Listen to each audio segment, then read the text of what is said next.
Kuwait প্রবাসীদের আকামা নবায়নে পাসপোর্টের মেয়াদ থাকতে হয় 1 বছর।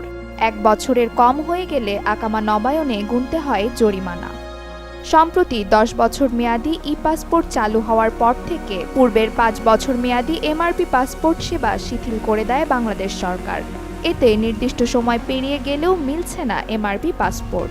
বাধ্য হয়ে করতে হচ্ছে ই-পাসপোর্ট। তাতেই বাধে যত বিপত্তি।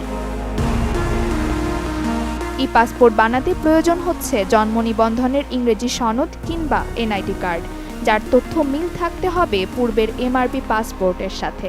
তবে অনেকের নেই এ দুটির একটিও।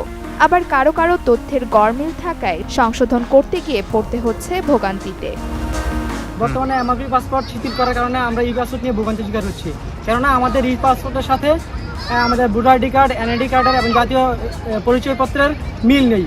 কেউ বিদেশে আসার ক্ষেত্রে বয়স বৃদ্ধি করে পাসপোর্ট করছে, অতএব আমরা ভোগান্তি শিকার হচ্ছি। ফ্যালকন অ্যালুমিনিয়াম, নির্ভরতার প্রতীক।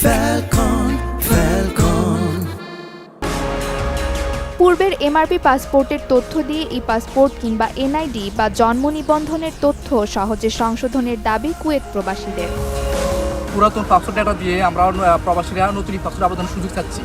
কেননা আমাদের প্রবাসী বাংলাদেশিদের অনেকেরই জন্ম নিবন্ধন এমনকি এনআইডি কার্ড পুরাতন পাসপোর্টের সাথে মিল নেই। বর্তমানে এমআরপি পাসপোর্ট দূতাবাসে শিথিল করার কারণে আমাদেরকে বাধ্যতামূলক ই পাসপোর্ট করতে হচ্ছে, কিন্তু আমাদের তথ্য মিল না থাকার কারণে আমরা ই পাসপোর্ট করতে পারতেছি না, এমনকি আমরা অ্যাকাউন্ট নম্বর করতে পারতেছি না।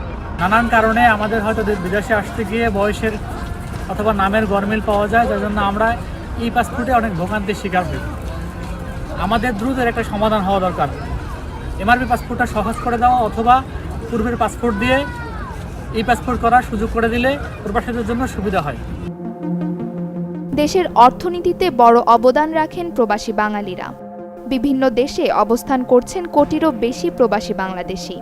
সরকার প্রবাসীদের পাসপোর্ট জটিলতা নিরসনে কার্যকর ভূমিকা পালন করবে, এমনটাই প্রত্যাশা তাদের। Desk report, channel 24।